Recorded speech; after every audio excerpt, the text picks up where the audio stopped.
Good morning all of you. आप लोगों को पिछले लेक्चर में स्टेशनाइजेशन, अपराइजेशन, बैक्टोफ्यूगेशन, स्टेरिलाइजेशन इन सब के बारे में बताया गया था, जो कि सेकेंड यूनिट से था, फूड प्रोसेसिंग से। आज हम आपको जो बताने चल रहे हैं वो भी आपका सेकेंड यूनिट से ही है, पास्चुराइजेशन से रिलेटेड उसी में चैप्टर का। Cooling of milk. Cooling of milk means दूध को ठंडा करना। अब दूध को ठंडा करना, क्यों दूध को ठंडा करना जरूरी है, क्यों करना पड़ता है, इसके बारे में आज बताएंगे। इसमें इसका क्या इम्पोर्टेंस है, दूध को ठंडा करने के पीछे क्या इसका क्या महत्व है, इसके बारे में पहले जान लेते हैं। Importance. India is a hot country and there is a rapid growth of bacteria in milk which causes milk to spoil quickly. The growth of bacteria can be prevented by cooling the milk. In pasteurization, milk and cream are also cooled so that they can be kept in good condition for a long time. That is to increase the keeping quality. कहने का तात्पर्य ये हुआ कि भारत एक गर्म देश है। India is a hot country.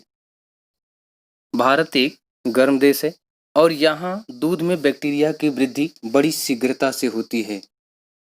और यहाँ पे दूध में बैक्टीरिया की वृद्धि बड़ी तेजी से होती है, या कह लीजिए शीघ्रता से होती है, जिससे दूध जल्दी खराब हो जाता है। दूध को ठंडा करके बैक्टीरिया की वृद्धि को रोका जा सकता है। पास्चुराइजेशन में भी दूध तथा क्रीम को ठंडा किया जाता है, जिससे इनको ठीक अवस्था में, मीन्स ठीक कंडीशन में, सुटेबल कंडीशन में काफ़ी समय तक रखा जा सके। अर्थात संचय गुण, that means called keeping quality, बढ़ाने के लिए, मीन्स संचय गुण जो उसकी लंबे समय तक उसको रखने की जो क्षमता है, कीपिंग क्वालिटी, उसको बढ़ाए रखने के लिए या बनाए रखने के लिए हम क्या करते हैं, मिल्क को कूल्ड करते हैं, उसको ठंडा करते हैं। अब हम बात करते हैं कि मेथड्स की। क्या मेथड्स हैं कूलिंग के किन किन मेथड्स से हम ठंडा कर सकते हैं ताकि बैक्टीरिया की वृद्धि ना होने पाए। उसमें मेथड्स में हम देखिए, मेथड्स को इस तरह से हम बांट सकते हैं। Following are two methods by which milk is cooled. Means निम्नलिखित दो विधियां हैं जिनसे दूध ठंडा करते हैं। First, indigenous method. Indigenous method कहने का तात्पर्य देसी विधि, indigenous method. In this method only water and ice are used as follows. Means इस विधि में केवल पानी और बर्फ को निम्न प्रकार से प्रयोग में लाया जाता है। किस तरह से प्रयोग में लाया जाता है निम्नलिखित प्रकार से? वो पहला आपका प्रकार है मिल्क वेंडर्स, मीन्स दूधिया। मिल्क वेंडर्स मीन्स दूधिया। अब दूधिया से किस तरह से इसको हम डिफाइन करेंगे? Milk vendors, A small amount of milk is brought into the containers. They wrap a piece of water soaked around the compartments. By doing this, the temperature of milk does not rise quickly in summer. कहने का तात्पर्य ये हुआ कि थोड़ी मात्रा में दूध को डिब्बों में भरकर लाते हैं। कौन? दूधिया जो होते हैं वो थोड़ी मात्रा में दूध को डिब्बों में भरकर लाते हैं। वे डिब्बों के चारों तरफ पानी से भीगा हुआ कपड़े का टुकड़ा या टाट, उसको गनी बैग कह सकते हैं, कपड़े का टुकड़ा या टाट लपेट लेते हैं। ऐसा करने से दूध का तापमान गर्मियों में शीघ्रता से नहीं बढ़ता है। अगर हम जो दूध का बकेट होता है जिसमें उसको दूध को भर के ले जाते हैं, चाहे वो आपका कैंस हुआ या कोई डिब्बा हुआ, उसमें जिसमें भी दूध भर के ले जाते हैं, अगर उस कैंस के चारों तरफ हम कपड़े को या जो जूट का बोरा होता है उसे कहते हैं टाट, उसको अगर लपेट देते हैं और उसमें पानी जो है भिगा देते हैं, तो उससे क्या होता है, जो दूध का टेम्परेचर है वो मेंटेन रहता है। बाहरी तरफ से जो उसका टेम्परेचर बढ़ता है वो टाट जो है उसको रोकने का कार्य करता है। इसलिए दूधिया उसको चारों तरफ से लपेट के उस पे पानी गिराते रहते हैं, ताकि जो है दूध का टेम्परेचर मेंटेन रहे और जहां तक वो लेके जा रहे हैं वहां पे वो सुरक्षित स्थान पे उसको लेके जा सकें और वहां पे दे सकें दूध को, इसलिए ऐसा करते हैं। अब आ जाते हैं सेकंड,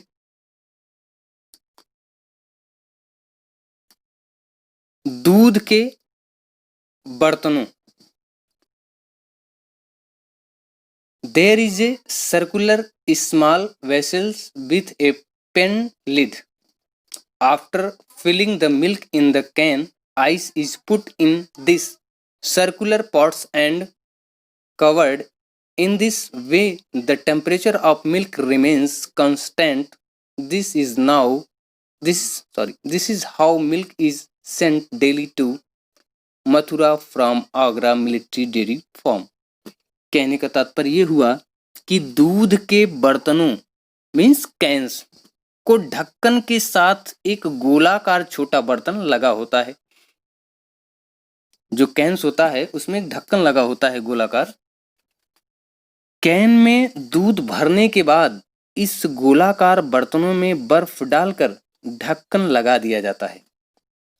इस तरह दूध का तापमान स्थिर बना रहता है। आगरा मिलिट्री डेयरी फार्म से मथुरा को प्रतिदिन दूध इसी प्रकार से भेजा जाता है। यहां तक क्लियर है। अब आते हैं थर्ड, दुग्ध केंद्रों मिल्क सेंटर्स। दुग्ध केंद्रों मिल्क सेंटर्स।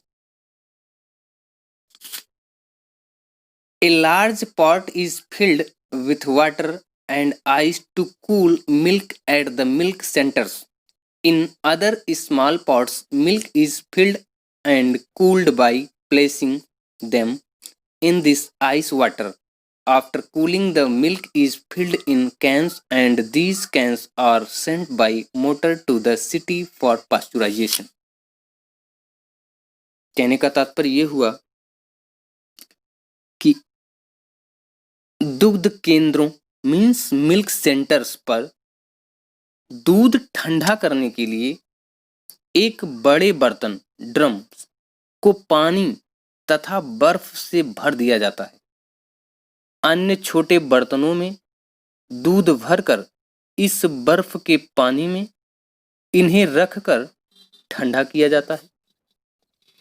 दूध ठंडा होने के बाद कैन्स में भर दिया जाता है और इन कैन को मोटर द्वारा शहर में पाश्चुराइजेशन मीन्स पाश्चुरीकरण के लिए भेज दिया जाता है। अब सेकंड आ जाते हैं हम, साइंटिफिक मेथड। ठंडा करने का साइंटिफिक मेथड। ये तो इसके पहले जो मैं आपको बताया ये सब देसी मेथड्स थे ठंडा करने के दूध को। अब सेकंड आप आते हैं साइंटिफिक मेथड मीन्स वैज्ञानिक विधि। वैज्ञानिक विधि में हम किस तरह से इसको डिफाइन करते हैं। In this method milk is cooled by instruments which are called coolers. The type and size of these coolers are according the quantity of milk. Following are the main types of coolers.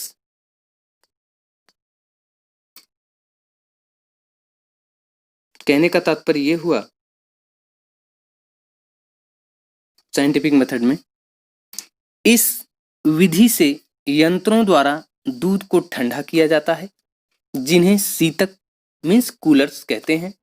इन शीतकों के प्रकार तथा आकार दूध की मात्रा के अनुसार होते हैं। मुख्य प्रकार के शीतक मीन्स कूलर निम्नलिखित हैं। पहला आपका इसमें है निम्नलिखित में पहला कूलर आपका है surface coolers.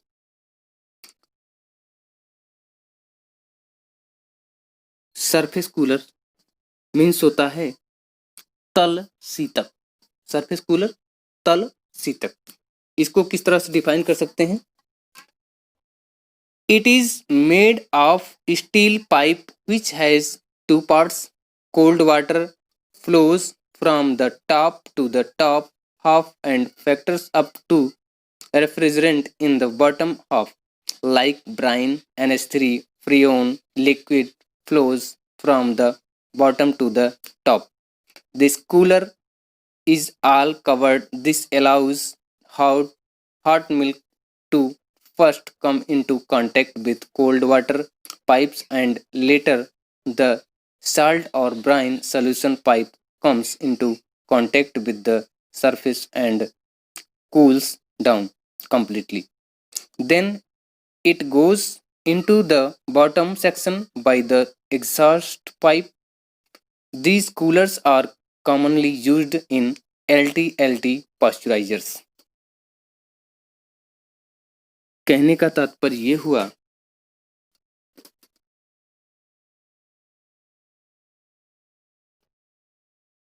It's made in steel pipe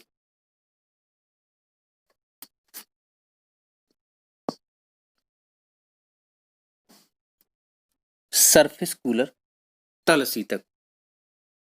कहने का तात्पर्य ये हुआ कि यह इस्पात pipe means stainless steel pipe, यह इस्पात पाइप का बना होता है जिनके दो भाग होते हैं। ऊपरी आधे भाग में ठंडा पानी नीचे से ऊपर बहता है और नीचे वाले आधे भाग में शीतक कारक रेफ्रिजरेंट जैसे ब्राइन, NH3, फ्रियोन, लिक्विड नीचे से ऊपर की ओर बहता है। यह शीतक सारा ढका हुआ होता है मीन्स कवर्ड होता है। इसमें या इससे गर्म दूध पहले ठंडे पानी वाले पाइप्स में संपर्क में आता है और बाद में नमक के घोल ब्राइन वाले पाइप धरातल के संपर्क में आकर पूर्ण रूप से ठंडा हो जाता है। फिर यह निकास नली मीन्स डिलीवरी पाइप के द्वारा बोतलों के खंड मीन्स बॉटलिंग डिपार्टमेंट या बॉटलिंग सेक्शन में चला जाता है। यह शीतक कूलर्स आमतौर पर LT means low temperature long time pasteurisers में प्रयोग आते हैं। सेकंड आपका है cabinet cooler.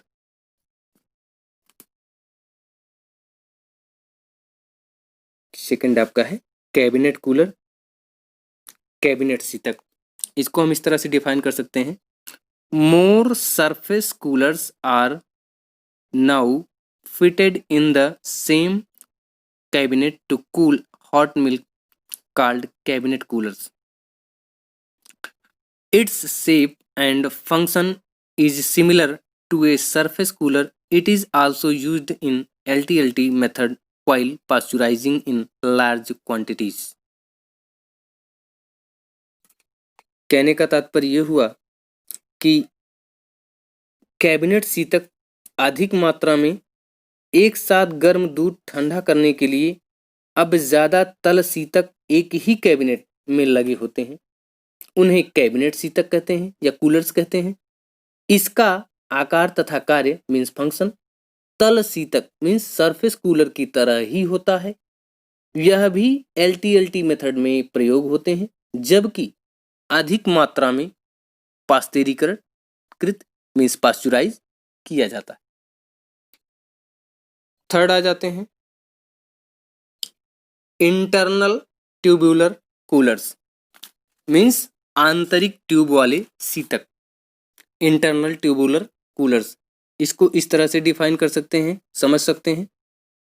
Both inner tube coolers and heaters are of a type it consists of a small diameter pipe which resides in a large diameter pipe. The diameter of the outside pipe is twice the diameter of the inside pipe. Hot milk flows through the inner pipe. In the opposite direction, the cooler refrigerant flows into the outer pipe and into the spaces of the inside pipe. Thus, hot milk and heat of the cooler's refrigerant are enhanced, enhanced through the surface of the pipe inside. As a result, milk becomes cold. These coolers refrigerant are used in HTST pasteurizers. कहने का तात्पर्य ये हुआ, इसको हिंदी में इस तरह से समझ सकते हैं कि आंतरिक ट्यूब वाले शीतक तथा तापक मीन्स हीटर्स दोनों ही एक प्रकार के होते हैं। इसमें एक छोटे व्यास वाला पाइप होता है जो कि एक बड़े व्यास वाले पाइप में रहता है। बाहर वाले पाइप का व्यास अंदर वाले पाइप के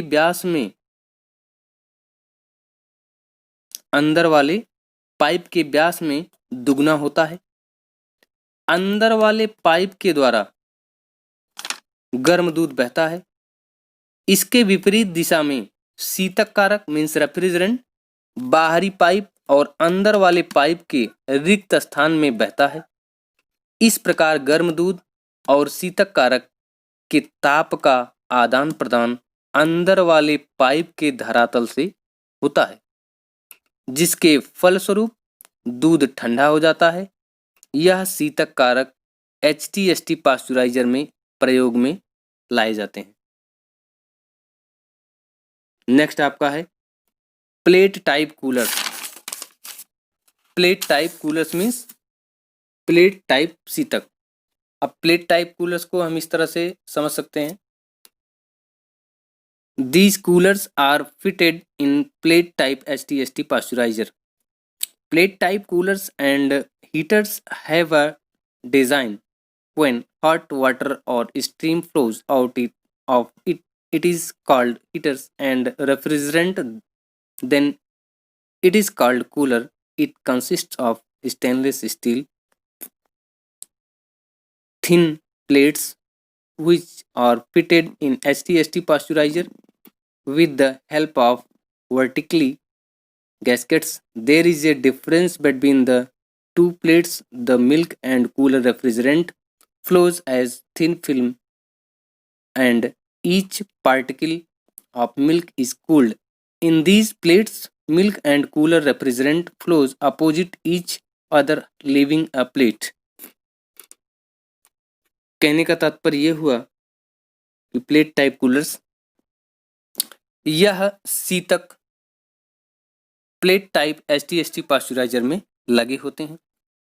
प्लेट टाइप कूलर तथा हीटर की एक बनावट होती है। जब इसमें से गर्म पानी या भाप बहती है तो इसे तापक या हीटर और प्रशीतक रेफ्रिजरेंट कहते हैं, तो इसे कूलर कहते हैं। इसमें इस्पात स्टेनलेस स्टील की पतली प्लेटें होती हैं जो कि लंबवत मीन्स वर्टिकली गैस्केट्स की सहायता से HTST पास्चुराइजर में लगी रहती हैं। दो प्लेटों के बीच में 1/25 का अंतर होता है, डायमीटर होता है वो, जो कि स्पेस होता है। प्लेटें जो लगी होती हैं उन प्लेट की बीच के गैप की बात हम कर रहे हैं, जो आपको बता रहे हैं। कुछ प्लेटों के बीच में गैप होता है, 1/25 का अंतर होता है, जिससे दूध और शीतक कारक रेफ्रिजरेंट एक पतली तह थिन फिल्म मीन्स पतली तह के रूप में बहता है और दूध का प्रत्येक कण ठंडा हो जाता है।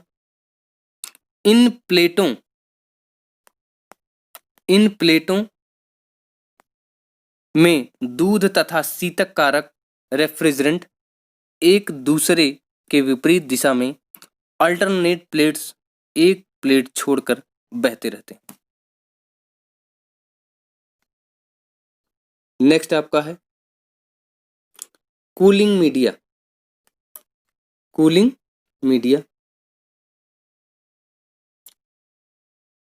मीडिया में आप मीन्स होता है शीतक माध्यम।